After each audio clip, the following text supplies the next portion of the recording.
অনেকেই এই সময় জানতে চেয়েছেন এই যে দোহায় আমাদের বাংলাদেশের জাতীয় নিরাপত্তা উপদেষ্টা ডক্টর খলিল গিয়েছেন, তার আপডেট কি? আজকে সকালে ইউটিউব চ্যানেল দৃষ্টিকোণ ৭১-এর বর্ষপূর্তি উপলক্ষে একটা অনলাইন আড্ডা ছিল বলা যায়।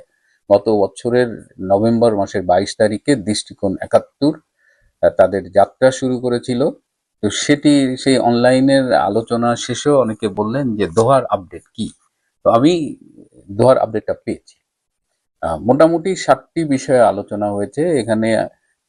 আলোচনায় অংশগ্রহণ করেছে বাংলাদেশের জাতীয় নিরাপত্তা উপদেষ্টা ডক্টর খলিল, ভারতের প্রতিনিধি দল, মার্কিন প্রতিনিধি দল এবং কাতারের ইন্টেলিজেন্সের সাবেক প্রধান আবদুল্লাহ বিন মোহাম্মদ আল কুলাইফি।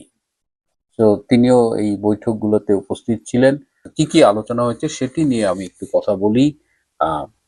প্রথমেই হলো যে বাংলাদেশের ঢাকা ক্যান্টনমেন্টে পাকিস্তান এবং তুরস্কের বেশ কয়েকজন আইটি অফিসার কাজ করছেন এবং আইটি অফিসার ছাড়াও আরো কিছু টেকনিক্যাল অফিসার কাজ করছেন।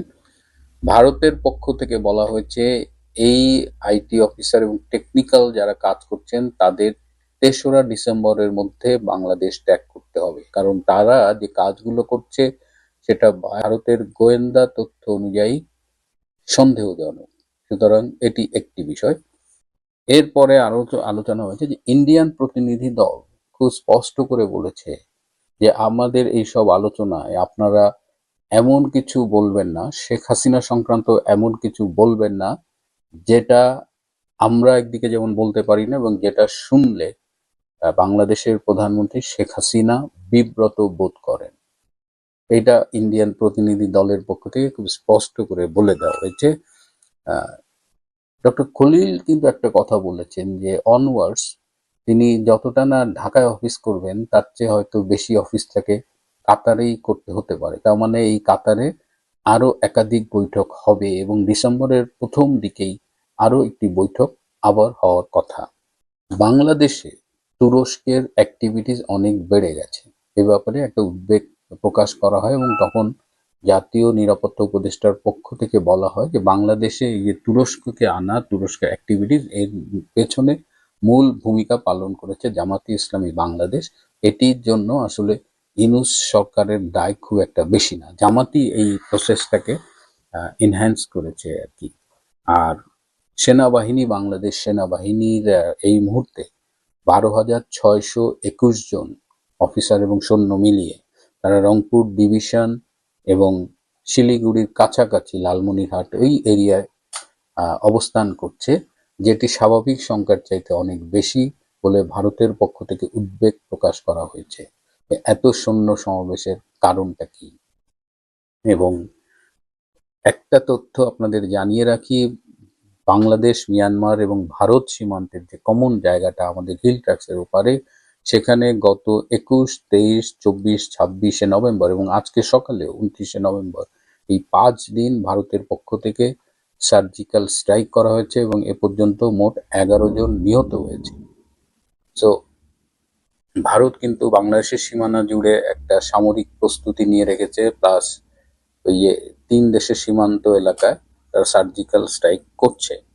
বাংলাদেশের সেনাবাহিনী এই মুহূর্তে ৩ ভাগে বিভক্ত। একটি অংশে রয়েছেন Waker, lieutenant general Kamrul, lieutenant general Faizur, আর একটা অংশের বাইরের থেকে কোঅর্ডিনেট করছেন যুদ্ধ অপরাধী গোলাম আজমের ছেলে ব্রিগেডিয়ার, যিনি একসময় বরখাস্ত হয়েছিলেন, ব্রিগেডিয়ার আজমি, এবং আরেকটি অংশ যারা মূলত প্রো ৭১ এবং প্রফেশনাল, যারা পেশাগতভাবে তারা কোনো এই গোলাম আজমের ছেলে গ্রুপ বলেন বা ওয়াকারের গ্রুপ, তারা একদম পেশাদার সেনাবাহিনী হিসেবে কাজ করছে, সেটি নিয়েও সেখানে আলোচনা হয়েছে। এবং একটু উদ্বেগ প্রকাশ করা হয়েছে যে এই যে মাঝে মধ্যে ডক্টর ইউনূস বিভিন্ন মিটিং টিটিং করেন, জাতীয় এই নিরাপত্তা উপদেষ্টা মিটিং করেন, এর মধ্য দিয়ে এক ধরনের সময় ক্ষেপণ করার একটা প্রবণতা ইউনূস সরকারের মধ্যে লক্ষ্য করা যাচ্ছে।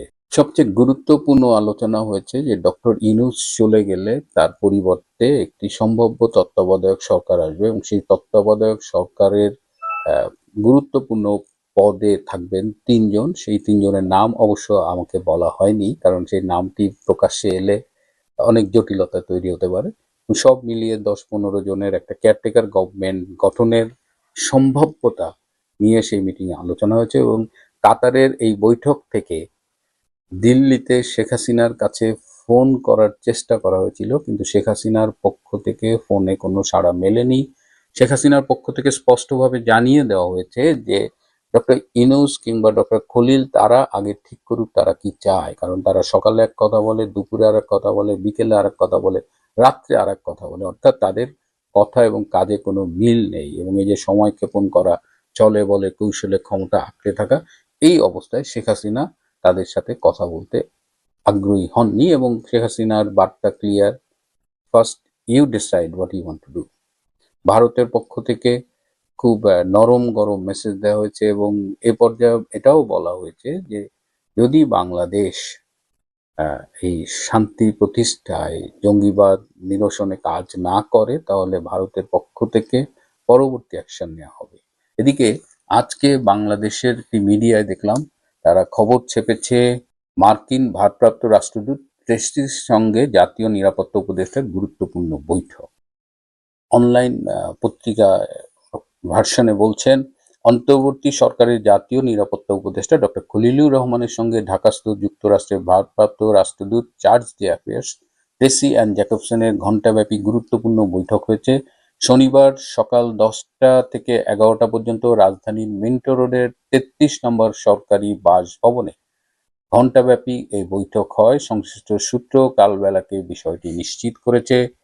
সূত্র জানায় জাতীয় নিরাপত্তা উপদেষ্টা ডক্টর খলিলুর রহমান ভারত সফরের আলোচ্য বিষয়, আসন্ন জাতীয় সংসদ নির্বাচনের সার্বিক পরিস্থিতি বিষয় এবং আদালতের দণ্ডপ্রাপ্তদের ভারত থেকে ফেরত আনার বিষয়ে আলোচনা হয়েছে। এছাড়া দুই দেশের মধ্যে কৌশলগত সম্পর্ক জোরদারকরণ ও আঞ্চলিক নিরাপত্তা পরিস্থিতি নিয়েও বিস্তারিত আলোচনা হয়েছে। এই বিষয়টি নিয়ে আমি খোঁজ নিয়েছি। এখানে বলেছে 33 নম্বর সরকারি বাসভবনে। কার সরকারি বাসভবন? ডক্টর খলিলুর রহমানের বাসা কি মিন্টো রোডে? ডক্টর খলিলুর রহমান ইস্কাটনে থাকেন। সুতরাং আমি জানি না, আমি অস্ট্রেলিয়া থেকে জানি ডক্টর খলিল ইস্কাটনে থাকেন, কিন্তু ঢাকার মিডিয়া জানে না যে 33 নম্বর মিন্টো রোডের সরকারি বাসভবনটা ডক্টর খলিলের না, যদিও তারা লিখছে সরকারি বাসভবন এবং নিউজ পড়ে মনে হচ্ছে এটা তারা মিন করেছেন ডক্টর খলিলের বাসভবন। এখানে আলোচনার যে মনের মাধুরী মিশিয়ে তারা বলেছেন এই আলোচনা হয়েছে, আসলে তাদের মধ্যে আজকে কোনো বৈঠক হয়নি। ডক্টর খলিল এবং ট্রেসি অ্যান্ড জ্যাকবসনের মধ্যে টেলিফোনে আলাপ হয়েছে। টেলিফোনে আলাপ হয়েছে মূলত নিরাপত্তা ইস্যু নিয়ে এবং কিছু বিষয়ে অস্পষ্টতা ছিল, সেই বিষয়গুলো ক্লারিফাই করা হয়েছে। সেখানে দণ্ডপ্রাপ্তদের ভারত থেকে ফিরিয়ে আনা বা আরো স্পেসিফিক্যালি বললে শেখ হাসিনা কিংবা আসাদুজ্জামান কামালকে ফিরিয়ে আনার ব্যাপারে কোনো আলোচনা হয়নি। আমি খুব অবাক হয়েছি যে বাংলাদেশের মিডিয়া আজকাল কি পরিমাণ বাঙ্গি চাষ করতেছে, যে যখনই যে কোনো মিটিং হোক তারা একেবারে অবধারিতভাবে মিথ্যাচার করছে। এটি সাংবাদিকতার প্রতি আসলেই খুব অপমান। এবং অনেকেই আজকাল মনে করছে যে ঢাকা আর নিরাপদ শহর নেই, তো ঢাকার নিরাপত্তা নিয়ে উদ্বেগ, সেটি নিয়েই ডক্টর খলিল এবং ট্রেসি অ্যান্ড জ্যাকবসনের মধ্যে আলোচনা হয়েছে এবং আজকে সন্ধ্যায় অথবা কালকে ট্রেসি অ্যান্ড জ্যাকবসন প্রধান উপদেষ্টা ডক্টর ইউনূসের সাথে দেখা করতে পারেন, একটা সম্ভাবনা আছে। প্রিয় বন্ধুরা, কাতার বৈঠক থেকে আমরা একদম স্পেসিফিক কোনো কনক্লুশন পাইনি।